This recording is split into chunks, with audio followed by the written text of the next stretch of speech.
Afternoon, everybody.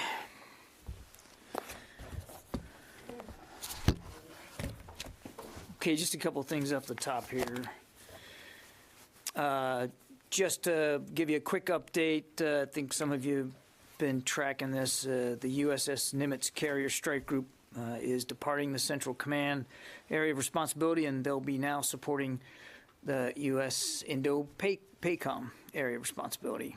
We want to thank all the men and women aboard the ships in that strike group and the squadrons who supported Central Command now for more than 270 days, ensuring our national security and deterring conflict in a very critical region of the world. Yesterday, we also announced, I think that you saw, that the department has awarded 2 contract actions in support of the coronavirus response efforts. In coordination with the Department of Health and Human Services, the department awarded a $231.8 million contract to Illum USA LLC for their COVID-19 home test as the first over-the-counter, no prescription required in-home test. It can be performed in approximately 15 minutes from nasal swab specimen, from I got Navy on the brain here, from a nasal swab specimen with results reported via a smartphone app. This effort will directly support the national strategy for COVID-19 response and pandemic preparedness policy by including the procurement of 8.5 million tests to be distributed across the country. The contractor now is preparing a distribution plan. That's due in 15 days, and so we'll have a lot more information, or the company will have a lot more information in a couple of weeks about exactly how they're going to be distributed. Additionally, under the Defense Production Act, Title III, the department entered a $1.1 million agreement with American Apparel Incorporated to sustain critical industrial-based production of U.S. military uniforms. As a domestic supplier of Berry Amendment-compliant uniforms, American Apparel intends to use the funds to purchase and install equipment that will increase manufacturing automation. This new equipment will increase production capacity to meet all current contract requirements, plus any surge requirements up to 25%. Now, on the personnel front, we've onboarded another 14 employees yesterday. It's great to have these team members aboard. We look forward to their contributions to the department.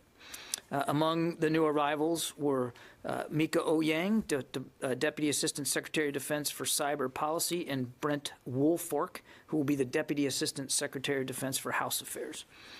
Now, shifting gears. Over the weekend, Secretary Austin directed a zero-based review of all DoD advisory committees to include those not otherwise subject to the Federal Advisory Committee Act. The Secretary was deeply concerned with the pace and the extent of recent changes to memberships of department advisory committees, and this review will allow him now to quickly get his arms around the purpose of these boards and to make sure the advisory committees are in fact providing the best possible advice to department leadership. The review looks specifically for opportunities to find efficiencies across similar boards' works and to balance committee membership to provide, again, the best advice to our leadership here. The Interim Director of Administration and Management and the Acting General Counsel of the Department of Defense will lead this review. Each component head that sponsors a DoD committee will conduct an in-depth business case supported by fact-based evidence for the continued utilization of each committee. I think you know that these boards are sort of nested inside sponsors in the building. For instance, the Defense Policy Board, the sponsor of that is the Undersecretary of Defense for Policy. The Defense Business Board, the sponsor for that is the Deputy Secretary of Defense. These sponsors will also consider each committee's mission and function as it relates to the National Defense Strategy and to our own strategic priorities. They'll look at potential functional realignments to create a single cross-functional advisory committee when it's appropriate. And they'll also look at potential legislative changes to non-discretionary advisory committees to align their missions and functions to DoD priorities. Each board sponsor will submit their completed reviews by April 30th, the end of that month, and in turn, those will incorporate or inform final recommendations that will be made to the Secretary by or of each committee by June 1st of this year, 2021. So the recommendations we expect, the Secretary expects, will include retention, realignment, termination, changes to mission or functions, membership balance, membership size, and possible legislative changes, again, to the non-discretionary advisory committees. The Secretary also directed that all members currently serving on DoD advisory committees and subcommittees, where he or another DoD civilian, employee, or active duty member of the armed forces is the approval authority for members to conclude their service no later than February 16th this month. Members appointed by Congress or the President, of course, are retained during the review period. The review will apply to more than 40 committees that currently advise the Department across policy, personnel, business, science, education, training, healthcare, and memorial activities. And I think if we haven't already, we will post, obviously, the Secretary's memo, the directing memo to this, as well as the associated list of committees that are being reviewed. And with that, I'll take questions. I think, Lita, we got you on the phone. Is that right? That is correct. Thank you. So one follow-up and another question. On the Nimitz, can you tell us what the Secretary thinks about having a carrier in this fleet in the Gulf? Is he in favor of having one there in a persistent presence or not? Will another carrier be going to this fleet to replace the Nimitz? And then second, do you have any update on the FEMA vaccine request? I don't have to go into all of it, but just any updates on it? Right. I don't have an update on the, so I'll take your second one. I don't have an update on the request that we have received from FEMA for administration support. And by administration, I mean the administration of vaccines. I don't have an update for that. That is still being analyzed. Again, we're working hard on this. We understand the sense of urgency, and I suspect we'll be able to tell you more in relatively short fashion, but I don't have an update today. On the Nimitz, obviously, the Secretary is concerned about making sure that the Defense Department and our forces and fleet forces overseas have the capabilities they need to deter conflict and to respond if needed. It is, as you all know, a balancing act between requirements and the capabilities on hand.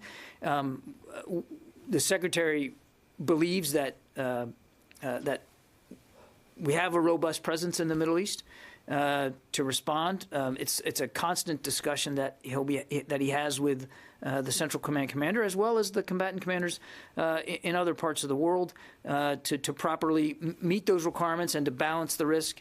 And I don't have any announcements today with respect to carrier presence in that part of the world. And, you know, obviously, if and when we do have something to announce in that regard, we certainly will. Can I follow up on this? Go ahead. So was this the decision to remove the Nimitz, was it based on any assessment of the security situation in the region, especially in the Gulf area? And should Iran read this as somehow, you know, a signal from the Biden administration of their willingness to engage more in diplomacy instead of just show of force? Well, every decision that we make with military forces, air, ground, or naval, and certainly decisions that you make with respect to a capital asset like an aircraft carrier and its associated supporting strike group, is a decision driven by a frank assessment of the operational need, the threats in the area, and also a frank consideration of the capabilities themselves. And so, absolutely, the Secretary was mindful of the larger geostrategic picture when he approved the movement of the carrier strike group from the Central Command area of responsibility to the Indo-PACOM area of responsibility. Also, and I'd be, you know, I would be irresponsible if I didn't remind you that this particular carrier and this strike group have been at sea for quite some time, a much longer deployment than is typically required. And so there are those considerations to make as well. Right now, the carrier is moving to support the Indo-PACOM area of responsibility, and that's the focus right now. I won't get ahead of future schedules. The other thing I would remind you is, and I think you guys know this, that naval assets are mobile, and they're agile, and they're flexible. And as the Navy likes to say, they don't need permission slips to operate in certain parts of the world. So I think the Secretary understanding all that is, remains obviously focused on the threats in the region, and will continue to address it day by day about what the requirements actually are. John, can we get back to Yeah, go ahead, Tom. Can we get back to the FEMA issue? First of all, exactly what are they requesting? Is it administering the vaccine? If that's the case, are we looking more at military medical personnel as far as the support? And also, are we looking at hundreds or thousands, ballpark on the effort? I know you haven't come up with final figures yet. That's right, Tom. But I think I can help bound this a little bit, and I'm glad for the opportunity. The request is largely for assistance with administering vaccines. So these would be people, professionals that can help actually put shots in arms.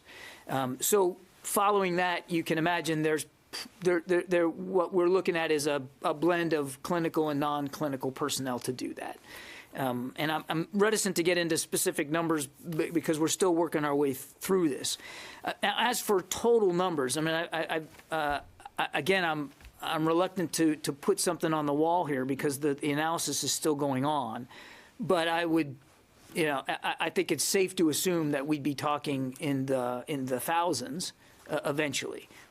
But how high and where, I just don't know yet. And I beg your forgiveness. We're working on this now, and I think we'll be able to have more detail for you soon, but we're just not there. And the other thing I want to say, if you don't mind, while I filibuster here, is it's important to remember that this is DoD support to FEMA and to governors and to civil officials around the country. This is not. We are very much a supporting element here, and not trying to drive the actual system itself. Presumably, we're looking at active and reserve because the governors can get the guard from their own states, right? Again, I don't want to be too specific about sourcing, but as I said last week, I think it's certainly as we look at capabilities, we're looking across the joint force, which would include reserves as well. Whether that ends up being part of the sourcing solution, I don't know yet, but it would be irresponsible for us not to look at the whole joint force. Does that make sense? Yeah. Jen? Thank you very much, John. I'm going to take off because it's so foggy with my eyeglasses. You do whatever you need to do. Thank you very there. much. Yeah. How will the United States get involved with, in Burma's military coup d'etat? Do you know it's Burma's military coup in right now? So how you? Oh, in Burma. How's the military going to get involved? I don't believe we foresee right now with what's going on there a U.S. military solution or action required. We certainly have viewed with great alarm what has happened in Burma, but I don't see a U.S. military role right now. Jen? One more quick. Has never been any sign or movement in military coup d'etat in the United States over the past few months? Can I ask you to do that one again? Has there any sign or movement of a military coup d'etat in the United States over the past few months? Have we seen a? Yes. In the United States. The movement of a military coup in the United States? Yes, because of the last Trump administration, so there's a lot of movement. No. The United States military is one of the most trusted institutions in this country, and I think you are all here and watched Chairman Milley and the Joint Chiefs how they performed and how they made it very clear that there wasn't going to be a political role for the U.S. military. No. Jen. Sean, Is the Secretary comfortable with the number of National Guard troops that are up at the Capitol right now? Is it overstaffed given the threat levels? Are there any concrete threats that have been presented? And what happened to the 12 National Guard who were sent home because they were flagged by either FBI or Secret Service prior to the inauguration? Are they being prosecuted in some way? Is it a chain of command issue? What happened with those 12, and what were their, have the investigations found that they either committed any violation or broke any laws? So on your, let me go second first. I would refer you to the National Guard, Jen. That's not information that we would necessarily have here, that the National Guard, and in this case, the units would be, I think better served to address that. As for the mission itself, we have a little bit more than 7,000 right now. As you know, not all 7,000 are out at any given time. They work in shifts. The Secretary had the opportunity on Friday evening to go spend some time with them. He was very impressed with the work they're doing, thanked them for that, promised them his support. I won't get into, and I wouldn't get into specific threat analysis here from the podium, but I would tell you that the department still considers this a valid requirement. Based on the requests for additional support, continued support, I should say, that we've gotten from federal and local authorities, including the Secret Service, and that that we're every day we're reviewing the status of the mission. So right now we have more than 7,000. I don't want to get too predictive about what it's going to look like forward. I think, but to go back to what, the Secretary, as he told the National Guardsmen Friday, I mean, he very much wants to get them back home and back to their lives and to their jobs and to their families as soon as possible. But we also have what we still consider to be a valid requirement for their assistance, and we're going to have to, continue to meet that. And I wouldn't get more predictive, more than that right now, more specific. Let's see, we'll go to David Martin. You are on the phone. Is that right? I am. I think you said in the statement on advisory committees that the Secretary was concerned about the pace of change. Can you tell us that this review was a specific reaction to all of the dismissals and appointments in the final days of the Trump administration? There's no question, David, that the frenetic activity that occurred to the composition of so many boards in just the period of November to January deeply concerned the Secretary and certainly helped drive him to this decision. Yes. Let's see. We go another one on the phone. I have to keep remembering to do this.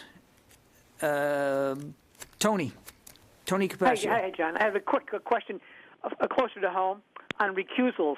The issue came up today at Deputy Secretary Hicks's nomination hearing by the Senate Armed Services Committee. Has the Secretary laid out programs he will definitely recuse himself from that are Raytheon-related? F-35, ground-based strategic deterrence, and the long-range standoff weapon. Those last two came up today in the written questions from the Senate to Ms. Hicks. So thank you, Tony. As I think you saw the Secretary commit to, that he will recuse himself from Raytheon-related decisions, not unlike, in fact, the same way that the previous Secretary Esper did. And as a matter of fact, he intends to use the same sort of decision-making vetting process for Raytheon decisions that Secretary Esper had in place. That was that screening process he set up so staff would be able to winnow through programs that may or may not be Raytheon-related? That's correct, Tony. The same screening process. He's committed to doing that. He's made that direction to the staff so that he can be absolutely 100% committed to abiding by his agreement to recuse. Yeah. Okay. May I ask you, is the F-35, though, the Pentagon's largest program? Raytheon makes the engines for it. Will he specifically recuse himself from decisions on that program? Tony, let me take the question to get back on the the Eaches here. But before I do that, I just reinforce that he takes very seriously his recusal responsibilities from Raytheon-related programs and systems. And so I can assure you that he'll do that. What you're asking is a broader question, and I owe you a better answer on that. Go ahead. Okay, thank you. I have actually one follow-up on Nimitz and two on Syria. So on Nimitz, does it have anything to do with the rising tension between China and India that you deployed the ship to Indo-Pacific? I'm not going to get into specific rationale for why a ship is moved, from one area of responsibility to another. We certainly have legitimate requirements for naval power in both areas of responsibility. And there is a finite number of aircraft carriers available at any given time. And so this is a constant balancing act that the leadership here, the Secretary, has to perform in terms of meeting requirements with capabilities. I would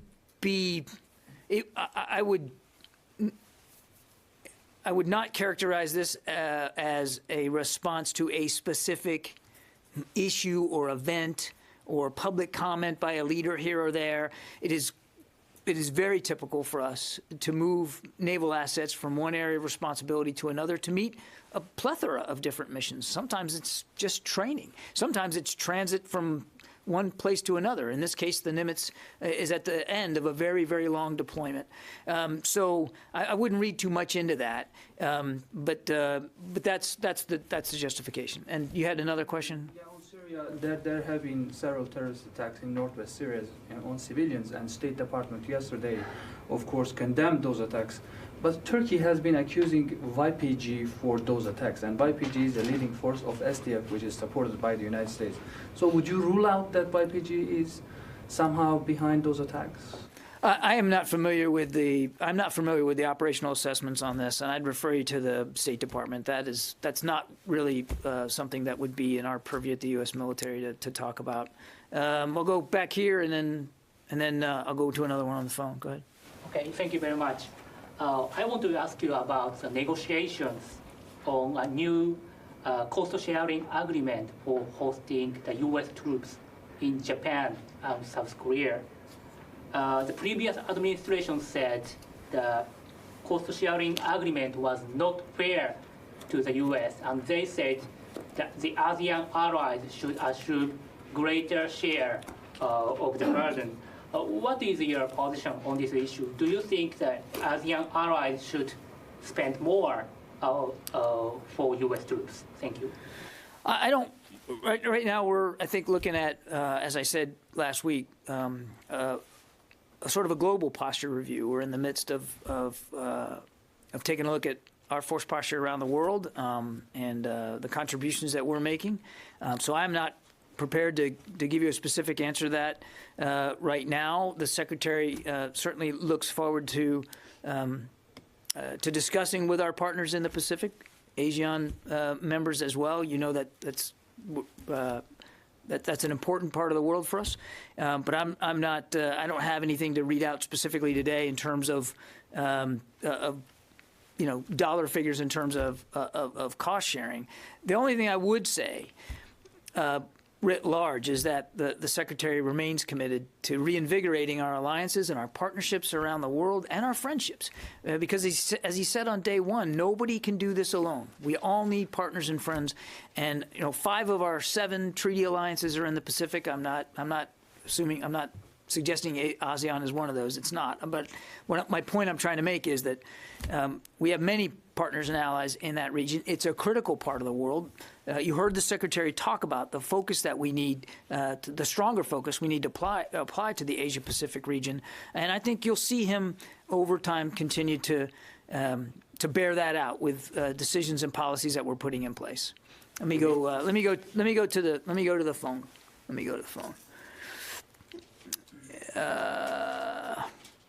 Carol Rosenberg. Thank you, Admiral. Can you say whether all the 1,500 troops at JTF Gitmo who wanted a vaccine got a vaccine? Are all the prison staff who wanted to be protected already protected? It looks like they're now offering them to school teachers, bartenders, and commissary workers down there? I can't answer the first question, Carol. I don't know, and I'd certainly refer you down to either to the Navy or to Southern Command to speak specific numbers.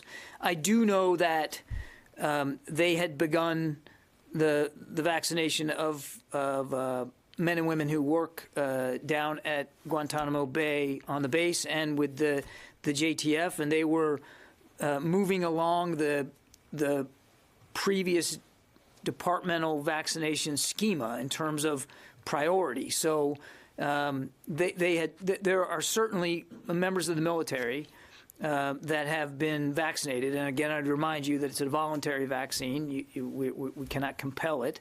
But I know that there were members of the military that had been vaccinated down there. The exact numbers, Carol, I don't have in front of me right now. But I'll tell you what, we'll take that question, but we'll also make sure that it gets properly staffed through the Navy and through Southern Command. Yeah, Dan. Could we just go back to the Nimitz, just to be clear? Was there a reduction in the threat level, and that was part of the rationale for that decision, or is that not the case? The Nimitz? Yeah. Again, Dan, I'm really reluctant to get into specific discussions of threats and intelligence. We don't make decisions like this lightly. And there's a lot of factors, particularly when you're dealing with a strike group that has been at sea and deployed for as long as it has been. I think 10 months, or it's about to be 10 months. And so you have to consider the wear and tear on the ship itself, as well as the effect on sailors who are incredibly resilient. So there's a lot of factors that go into this. And again, I would, I think it would be imprudent for us to look at this and think, well, this is based on a specific piece of intel in a specific part of the world. It's about balancing capabilities against the requirements. And there are requirements for naval assets in many places of the world. And then there's a limited number of aircraft carriers. But I want to pull back, again, to make a larger point, that we have a lot of military capacity in the Central Command AOR, the area of responsibility. And we are constantly working with combatant commanders, and in this case, General McKenzie, to do the best we can to meet their requirements for additional forces for as long as possible, against the requirement. And I just don't want to get ahead of the Secretary's decision space with respect to future naval assets that may or may not operate in that part of the world. We're constantly watching the threat. We're constantly trying to meet that threat with proper capabilities. The Secretary is very comfortable that that process of evaluation is ongoing, and he is connected to the combatant commanders, these two in particular. And this decision was made in consultation with them and with the Navy. So being there for 10 months. Let me, sir, hang on a second. Let me get Dan, and I've already gotten you, so just give me. Hang on just a second, sir. In the CENTCOM AOR in Afghanistan, you talked about troops levels and the considerations last week. Is the Secretary ruling out the possibility of any minor additional forces because of the situation there, either for force protection reasons or other requests from the Afghan government? The Secretary's not ruling anything in or out, Dan. I mean, he's mindful of the need. And he's mindful of the threat. And we're constantly evaluating that almost on a daily basis. There are a lot of resources in the region. There are other resources that can be mobilized if needed.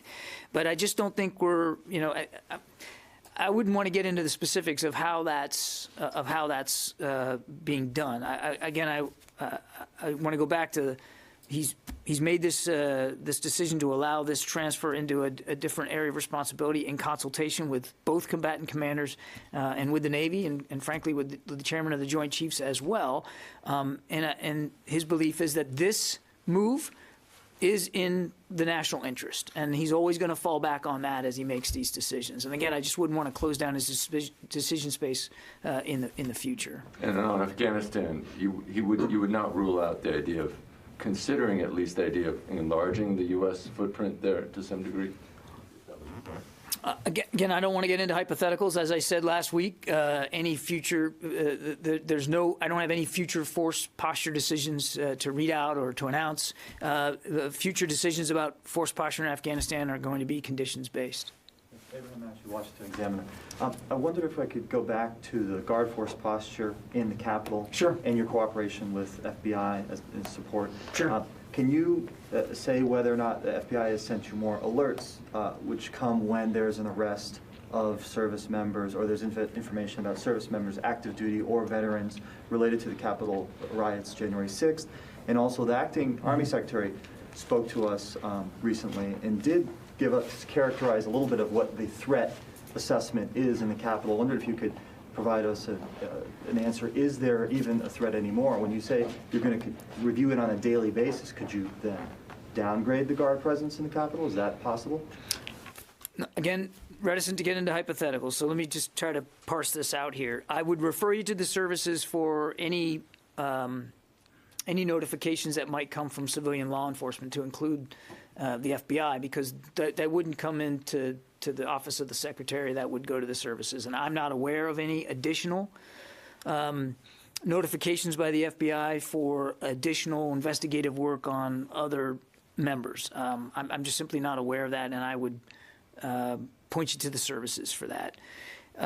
As I said in my answer earlier, we're constantly reviewing the force posture here, the presence of the Guard in the Capital Region. We understand that they left jobs and homes and families, and they want to get back to them. But from the Secretary's visit, it was pretty clear to him that they also they believe in what they're doing, and they believe it's a valuable mission. For as long as it is a valuable mission, for as long as it is required, this request from civil and law enforcement authorities, the Department of Defense will continue to source it and to meet it. When that ends, I don't know. How and at what pace it tapers off, I don't know, because we're constantly looking at this. But to go back to what I told you earlier, the Secretary made it clear to those soldiers that he doesn't want to keep them out there any longer than they need to be, because he knows, they're making an enormous sacrifice, and so are their families. And it's cold outside, and that is not fun work, and he recognizes that as a former soldier himself. So we're going to just keep every day, we'll keep looking at this. And on the threat assessment, I'm just reticent to get into that. That's just not that's not a healthy thing for me to do at the podium, is to talk about specific threats and intelligence. Let me go back to the phone for a second. Let's see. Paul McCleary, Break-In Defense. Hi, John. Thanks. I wanted to ask a kind of in-house question about the executive order that the President signed last week about the climate crisis. Who is leading the charge at DOD to kind of marshal all the, get everyone together and submit that report to the White House? And what kind of effect do you think this new order is going to have on acquisitions, operations, things like that going forward? I missed the question. It was I missed the first part of your question, Paul. It was a directive about what? I think it was climate crisis. Who's leading the climate change executive order? Oh, climate change. Okay, I'm sorry. Yeah, no, I didn't get that. So, taking a couple of steps back, I mean, the Secretary's made it clear, and you saw his statement, that he believes climate change is a national security issue. It affects our facilities and our infrastructure. It affects things like, Navy ship piers and our bases around the world as a result of the extreme weather that climate change contributes to. It also is a driver of people. It's a driver of refugees, which also contributes to instability and insecurity in places where oftentimes the military, U.S. military, then has to deploy to support allies and partners around the world. And of course, it requires many times the use of military for humanitarian assistance and disaster relief, driven by severe weather, which is, of course, scientists have shown lately has been driven by the changing climate. I don't have specifics, Paul, for you in terms of how that breaks out into dollar figures right now. I mean, previous estimates have been in the many millions of dollars in terms of the effect it has on the U.S. military. As you saw in the president's executive order, he wants and had tasked the secretary to factor in climate change into not only resourcing allocations, but operational concepts, even wargaming. And so the secretary has made that very clear to the department that he takes that tasking very seriously, and will do the spade work to do that by the deadline, which I think was 60 days, I think it was what the EO said. So we'll have, I think, more specifics to put on that, Paul, once we get further down, fleshing out what we've been tasked to do. But, again, it's a national security issue. He takes it that seriously. He knows it has a dramatic and specific effect on the U.S. military and our capabilities around the world. Yeah, Megan. Another Fifth Fleet question. So Nimitz has made its way out. Eisenhower is basically next in line for deployment, and it would be also less than a year, it'd only be a few months since they came back from their last deployment. Has the Secretary, in considering these requests from CENTCOM to have a persistent carrier presence in Fifth Fleet, has he considered the wear and tear on the ships, the wear and tear on the crews, doing so many back-to-back deployments, or these extremely long deployments the way Nimitz has? Is it possible that you could let some time lapse in Fifth Fleet without a carrier to shore up the readiness and the morale of some of these crews? Well, without getting into the specific decisions based on force presence in Central Command, the short answer to your question, Megan, is yes. The Secretary obviously factors in the wear and tear on the fleet and on the ships and the sailors, just as he would the resilience and the wear and tear on military units of all different stripes. And it's absolutely part of his calculus.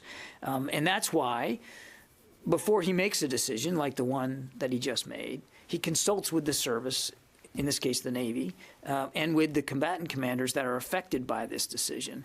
And it is, in many cases, it's a balancing act. You have X number of requirements, you have Y number of capabilities, and you want to try to meet those requirements as best you can. And you're no stranger to the building, you're no stranger to this issue. There are some times where you can't meet all requirements every day, and you've got to balance what you can apply to those requirements. And that's the business of national security decision making that the Secretary's in, and we saw that process play out here with this particular decision. I'll take Lucas, and then I'll go to the phone. Go ahead, Lucas. Question on nuclear weapons.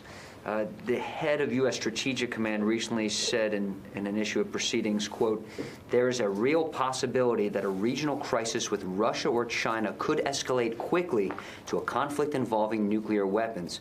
And while Charles Richard went on to say U.S. military must shift its principal assumption from nuclear employment is not possible to nuclear employment is a very real possibility. Does the Secretary agree with that statement? The Secretary, as I think you've heard him say, certainly considers our nuclear capabilities and their modernization a key priority. He's also said that we don't want things to escalate to conflict, certainly not of that scale. And so his job, he believes, is to protect and defend the American people, and that means having a broad mix of capabilities that are ready to do that, and that includes nuclear strategic capabilities. And he's committed to, as I think you've heard him say, conducting a nuclear posture review to better understand the state of modernization and the need for innovation and research and development of improving those capabilities over time. So I think he certainly shares the Admiral's concern that these capabilities are important, and that and you've heard him talk about both Russia and China. China being the pacing challenge of this department, and Russia clearly posing a threat on many fronts, and he takes those seriously. And as he works through the posture review of nuclear capabilities, and as he works through the global posture review, I think you'll see those things sort of integrate and come into focus about, what kinds of long-term posture and capabilities we're going to try to put in the field to make sure, again, that we can defend the American people. Are tensions among nuclear-armed nations the highest they've ever been since the Cuban Missile Crisis? I try to stay away from superlatives, Lucas. I mean,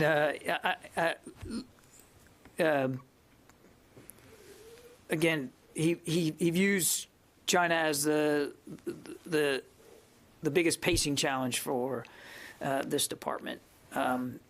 Nobody wants to see things end up in conflict, certainly not on that scale.